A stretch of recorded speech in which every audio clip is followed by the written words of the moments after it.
Hello बच्चों, आपका स्वागत है हमारी फार्मेसी यूट्यूब चैनल पे। आज हम लोग देखने वाले हैं Beer and Lambert's law. IMA subject के अंदर सबसे important topic Beer and Lambert's law हर साल पेपर में 5 मार्कर या 6 मार्कर के क्वेश्चन में पूछा जाता है। तो चलिए देखते हैं बियर एंड लैम्बर्ट्स लॉ को। तो यहाँ पर पहले हम समझेंगे, जैसे कि देख रहे हो आप 1, 2, 3, 4 और 5 ऐसे 5 बीकर्स हमने लिए हैं, जिसके अंदर हमने एक सैंपल का कॉन्सेंट्रेशन को रखा है। जैसे कि आप देख पा रहे होंगे, जो फर्स्ट जो बीकर है इसमें सब एकदम फुल है, बीकर मीन्स कॉन्सेंट्रेशन फुल है। सेकंड है उसमें थोड़ा कम है, थर्ड में और कम है, फोर्थ में थर्ड से कम है, फिर फिफ्थ में सबसे कम है। मीन्स यहाँ वाले का सबसे लो है कंसंट्रेशन और यहाँ वाले का कंसंट्रेशन सबसे हाई है। Means concentration low to high ऐसे जा रहा है। तो जो फर्स्ट वाले का कंसंट्रेशन है सबसे हाईएस्ट है, फिफ्थ वाले का सबसे लोवेस्ट है। सेम चीज़ इंग्लिश में लिखी है, concentration in 1 is highest and concentration is in 5 is lowest. तो यहाँ से हम ये लिख सकते हैं कि concentration of C1 is greater than C2 is greater than C3 is greater than C4 is greater than C5। Now, if we measure absorbance will be highest in C1 and lowest in C5। मतलब कि अब अगर हम measure करते हैं absorbance को, तो absorbance सबसे ज़्यादा आएगा C1 का और सबसे कम आएगा C5 का। इसका मतलब कि C1 का एब्जॉर्बेंस क्यों सबसे ज़्यादा आया? मतलब कि ये हो सकता है कि कॉन्सेंट्रेशन C1 का ज़्यादा तो उसका एब्जॉर्बेंस ज़्यादा, और इसका कॉन्सेंट्रेशन कम C5 का तो एब्जॉर्बेंस भी कम आ रहा है। तो ये हम कह सकते हैं कि absorbance is directly proportional to concentration. Higher is concentration, higher will be absorbance and lower will be transmitted. Means जितना ज़्यादा हाइयर कॉन्सेंट्रेशन होगा उतना ही ज़्यादा हाइयर विल बी एब्जॉर्बेंस। जितना ज़्यादा कॉन्सेंट्रेशन रहेगा उतना ज़्यादा एब्जॉर्बेंस रहेगा, और उसी के वजह से ट्रांसमिटेंस कम होगा। Lower will B transmittance. और ये इंडिकेट किया था बियर्स लॉ के द्वारा। अब देखते हैं बियर्स लॉ क्या होता है।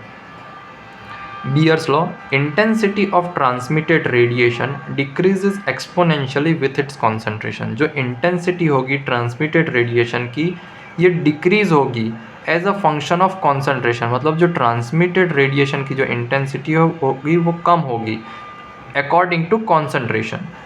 It means that is as concentration increases intensity of transmitted light decreases. मतलब जैसे जैसे कॉन्सेंट्रेशन बढ़ेगा या फिर ज़्यादा होगा तो इंटेंसिटी ट्रांसमिटेड लाइट की कम होगी, डिक्रीज होगी। और इसके द्वारा हम एक इक्वेशन बना सकते हैं, IT is directly proportional to I0e⁻⁶। तो यहाँ पे IT है intensity of transmitted radiation, E है एक्सपोनेंशियली या फिर इसको कह सकते हैं फंक्शन, और हमारा C है कॉन्सेंट्रेशन। C हमारा कॉन्सेंट्रेशन है। ये बात हुई हमारी बियर्स लॉ की।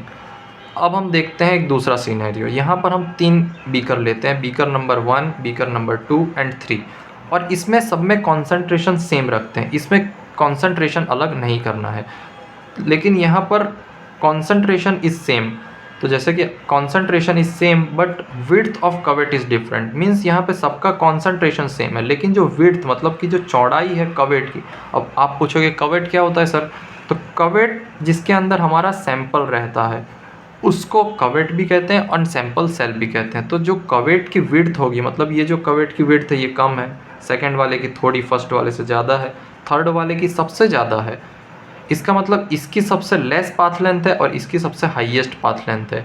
It means path length is different. Width को हम पाथ लेंथ भी कह सकते हैं, डिनोट करते हैं पाथ लेंथ की तरीके से यहाँ पे। तो with increase in path length absorbance increases and indicated in Lambert's law. मतलब जितना ज़्यादा पाथ लेंथ मतलब विड्थ उतना ही ज़्यादा एब्जॉर्बेंस, और ये किसके द्वारा इंडिकेट किया गया था? लैम्बर्ट्स लॉ के द्वारा। अब ये लैम्बर्ट्स लॉ क्या होता है, चलिए देखते हैं लैम्बर्ट्स लॉ को। तो Lambert's law, intensity of transmitted radiation decreases exponentially with width और path length of the solution increases. Means जो इंटेंसिटी होगी ट्रांसमिटेड रेडिएशन की वो डिक्रीज करेगी। किसके द्वारा डिक्रीज करेगी? मतलब फंक्शन मतलब विड्थ के द्वारा या फिर पाथ लेंथ। जो सॉल्यूशन का है अगर वो ज़्यादा रहेगा तो इंटेंसिटी ऑफ ट्रांसमिटेड रेडिएशन कम आएगी। तो लैम्बर्ट्स लॉ के द्वारा जो उसने कहा है कि मतलब जो ट्रांसमिटेड रेडिएशन कम होगी विथ विड्थ और पाथ लेंथ के द्वारा, तो इससे हम एक इक्वेशन बना सकते हैं I T is directly proportional to I naught E raise to minus b. अब यहाँ पर आई टी सेम वही है, intensity of transmitted radiation, e exponentially है, फंक्शन भी कह सकते हैं। यहाँ पर बी चेंज हुआ है, बी है हमारा विड्थ है या फिर पाथ लेंथ है। ये तो बात हुई लैम्बर्ट्स लॉ की। तो हमने अभी तक देखा Beer's law and Lambert's law. अब हमारा main topic Beer Lambert law क्या है ये देखेंगे। तो जैसे कि देखो कि बियर ने ये वाली इक्वेशन दी थी, I T is directly proportional to I naught E raise to minus C, ये रही यहाँ पे ये वाली इक्वेशन दी थी, सेम हमने लिख दी बियर की। अब लैम्बर्ट ने भी एक इक्वेशन दी थी ये वाली, तो सेम हम इसको भी लिख लेंगे, I T is directly proportional to I naught E raise to minus b. अब इन दोनों इक्वेशन को कंबाइन करेंगे और कंबाइन होगा तो क्या चेंज होगा, यहाँ पे आई टी भी सेम है, आई टी भी सेम है, आई नॉट भी सेम है, आई नॉट भी सेम है, ई सेम है, अलग क्या है बी और सी, मतलब बी और सी कंबाइन एक साथ आ जाएंगे। तो सबको कॉमन लेने के बाद इक्वेशन बनती है I T is directly proportional to I naught E raise to minus b सी। अब जब भी प्रोपोर्शनलिटी हटाते हैं तो एक कांस्टेंट आता है, तो आगे देखते हैं। आई टी प्रोपोर्शनलिटी हटा के इज इक्वल्स टू कर दिया I naught E raise to minus K B सी। अब के क्या है, तो ये प्रोपोर्शनलिटी कांस्टेंट है। अब हम आगे ये जो ई है मीन्स ये बेस कहते हैं इसको, तो बेस को चेंज करके हम लोग 10 लिख देंगे और के को चेंज करके हम यहाँ पे ए लिख देंगे। तो आगे देखते हैं, I T is equals to, I T same is equals to same I naught, E की जगह यहाँ पर जो ई था उसको चेंज करके हमने 10 कर दिया, और जो प्रोपोर्शनलिटी के था इसको चेंज करके हमने ए कर दिया, ए बी सी। वही चीज़ मैंने इंग्लिश से यहाँ पे लिख दी है, converting base from e to 10 and now proportionality constant is a. अब एक और बात याद रखने वाली है कि एब्जॉर्बेंस का क्या फार्मूला होता है। तो एब्जॉर्बेंस का फार्मूला होता है a is equals to log I naught by I T. ये हमको सिर्फ अभी याद रखना है, तो उसको लिखना है, जो हमारी इक्वेशन ऊपर वाली थी उसको लिखने हैं। फिर बाद में इस इक्वेशन को, ये जो आई है, आई मतलब कॉमन तरफ ले जाना है, आई को एक साथ कर देना है और इनको अलग कर देना है। तो आई टी ये यहाँ पे डिवाइड में चला जाएगा, I T divide by I naught is equals to 10 raise to power minus a b सी। अब हम दोनों तरफ लॉग लेंगे, तो लॉग लेंगे तो ये आ गया log I T by I naught is equals to log 10 raise to minus a b c. Same फिर आगे लिखेंगे, अभी इसका लॉग करेंगे, log I T by I naught. अब लॉग का एक रूल होता है कि जो भी पावर होती है जब ये लॉग करते हैं तो वो पावर आगे आ जाती है, तो सेम यही हुआ है यहाँ पे, log I T by I naught is equals to minus a b c log 10, and log 10 की वैल्यू 1 होती है। अब log I T by I naught is equals to minus a b c बचा, क्योंकि लॉग 10 की value 1 होती है। अब ये माइनस साइन हटाने के लिए हम इसको इंटरचेंज करते हैं, इन्वर्ट कर रहे हैं, तो a b c is equals to log I naught by I T. वही चीज़ जो हमने करी इसको इंग्लिश में लिख दिया है यहाँ पे, to remove negative sign invert in opposite side. Negative sign हटाने के लिए हमने इन्वर्ट कर दिया है उसको।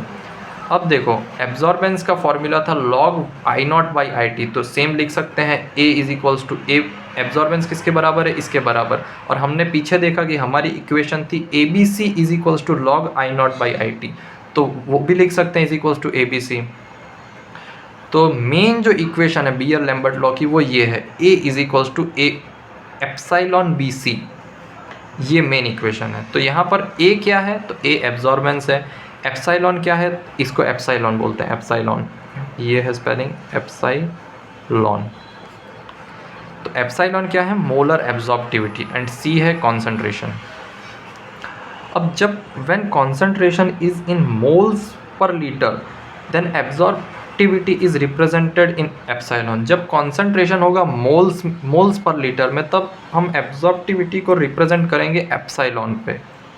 When concentration is in percentage or gram per 100 ml, then absorptivity is represented in A 1% 1 centimetre. मतलब कि जब कॉन्सेंट्रेशन परसेंट में होगा या फिर ग्राम पर 100 ml में होगा, तब एब्जॉर्प्टिविटी को हम रिप्रेजेंट करेंगे A 1% 1 सेंटीमीटर से। तो यहाँ तक तो हमने देखा कि बियर्स लैम्बर्ट लॉ का डेरिवेशन क्या होता है। अब सिलेबस में हमारे डेरिवेशन भी है और डेविएशन भी है, ये देखिए। तो हमने अभी कंप्लीट किया डेरिवेशन, अब हम देखेंगे deviation of Beer Lambert law को। तो डेविएशन है, इसमें टाइप्स ऑफ डेविएशन, कितने टाइप्स के डेविएशन है, तो टोटल 3 टाइप्स के डेविएशन यहाँ दिखते हैं, real deviation, chemical deviation, instrumental deviation. एक एक करके हम इसको समझते हैं। अब फर्स्ट है real deviation. These deviations occur because the law is only strictly valid for dilute solution। मतलब ये डेविएशन इसलिए होते हैं क्योंकि ये जो लॉ है, बियर लैम्बर्ट लॉ है, ये स्ट्रिक्टली वैलिड है सिर्फ डाइल्यूट सॉल्यूशंस के लिए, इसीलिए ये रियल डेविएशन अकर होता है। तो अब ये रियल डेविएशन के मेन कॉज क्या है? At high concentration molecules come very close to each other. जब मतलब कि कॉन्सेंट्रेशन, मान लो कि ये कॉन्सेंट्रेशन बहुत ज़्यादा है तो इसके अंदर के मॉलिक्यूल्स एकदम पास पास में रहेंगे, जगह ही नहीं मिलेगी क्योंकि कॉन्सेंट्रेशन ज़्यादा है, तो पास पास में रहेंगे। और पास पास में रहने से interaction between molecules changes their ability to absorb light. क्योंकि यहाँ पे कॉन्सेंट्रेशन ज़्यादा है उसके कारण मॉलिक्यूल्स पास पास में है, तो इंटरेक्शन होंगे बिटवीन दो मॉलिक्यूल्स के बीच में इंटरेक्शन होगा, और इसके वजह से उनकी जो एबिलिटी होगी, लाइट को एब्जॉर्ब करने की जो एबिलिटी होगी वो चेंज हो जाती है। जैसे कि solution with concentration greater than about 0.01 molar में शो डेविएशन। मतलब कि ऐसे सॉल्यूशन जिसका कॉन्सेंट्रेशन 0.01 मोलर से ज़्यादा है वो डेविएशन, रियल डेविएशन शो करते हैं। अब सेकेंड टाइप का डेविएशन है केमिकल डेविएशन। अब इसको देखते हैं। This deviations occur when the absorbing species undergo a chemical change in solution. ये डेविएशन तब होता है जब जो एब्जॉर्बिंग स्पीसीज, मतलब कि एक सॉल्यूशन के अंदर एक कोई पर्टिकुलर मॉलिक्यूल होता है जो एब्जॉर्ब करता है, तो वो जो एब्जॉर्बिंग स्पीसीज होती है वो उसका केमिकल चेंज हो जाता है सॉल्यूशन के अंदर। अब ये क्या किस कारण से होता है, तो कॉसेस देखते हैं। Association of molecules. एसोसिएशन मतलब दो मॉलिक्यूल्स मिलके एक तीसरा मॉलिक्यूल बनाते हैं, उसके वजह से केमिकल डेविएशन हो सकता है। डिसोसिएशन ऑफ मॉलिक्यूल्स मतलब मॉलिक्यूल्स सेग्रीगेट हो जाते हैं, सेपरेट हो जाते हैं, या फिर कॉम्प्लेक्स फॉर्मेशन के कारण केमिकल डेविएशन हो सकता है। एग्जाम्पल है chromate and dichromate ions exist in equilibrium and absorb light differently. मतलब जो क्रोमेट और डाइक्रोमेट आयंस होते हैं वो इक्विलिब्रियम में एग्जिस्ट करते हैं और लाइट को एब्जॉर्ब करते हैं डिफरेंटली। अब थर्ड है हमारा इंस्ट्रूमेंटल डेविएशन, आज का लास्ट टॉपिक। तो ये देखते हैं हम। These deviations arise from faults in the instrument और लिमिटेशंस। मतलब ऐसे डेविएशन तब होते हैं, अकर होते हैं जब इंस्ट्रूमेंट के अंदर फॉल्ट होता है, मतलब कोई कमी होती है, या फिर इंस्ट्रूमेंटेशन की एक लिमिट होती है कि ये चीज़ इंस्ट्रूमेंट केपेबल ही नहीं है करने के, तो फिर बाद में इंस्ट्रूमेंटल डेविएशन होता है। तो ये इसके कॉजेज़ क्या क्या हो सकते हैं, तो यूज़ ऑफ पॉलीक्रोमेटिक लाइट। शायद हमने पॉलीक्रोमेटिक लाइट यूज़ कर ली होगी, लेकिन जो बियर लैम्बर्ट लॉ के अंदर कौन सी लाइट रिक्वायर्ड है, मोनोक्रोमेटिक लाइट, और हमने पॉलीक्रोमेटिक लाइट है, तो डेविएशन आना ही आना है। अब if multiple wavelengths are used deviation occur. अगर एक से ज़्यादा वेवलेंथ, मोनोक्रोमेटिक मतलब कोई एक ही वेवलेंथ सिलेक्ट करनी है लेकिन मल्टीपल वेवलेंथ सिलेक्ट करिए तो डेविएशन आएगा। दूसरा है stray light. Unwanted light reaches the detector. मतलब जो ज़रूरी नहीं है लाइट वो भी पहुंच रही है डिटेक्टर के पास। And detector receives more light than expected. और डिटेक्टर जितनी चाहिए उससे ज़्यादा लाइट रिसीव करता है तो भी डेविएशन होता है। Improper wavelength selection.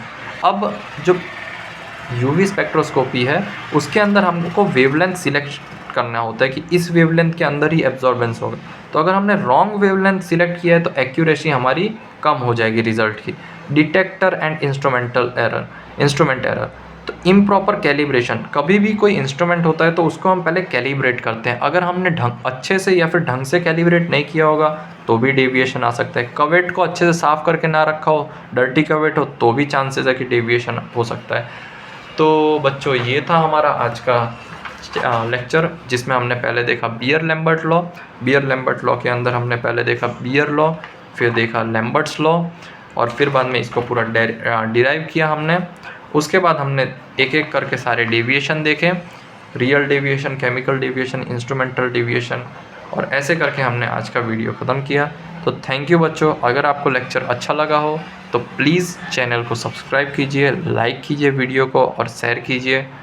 Thank you दोस्तों।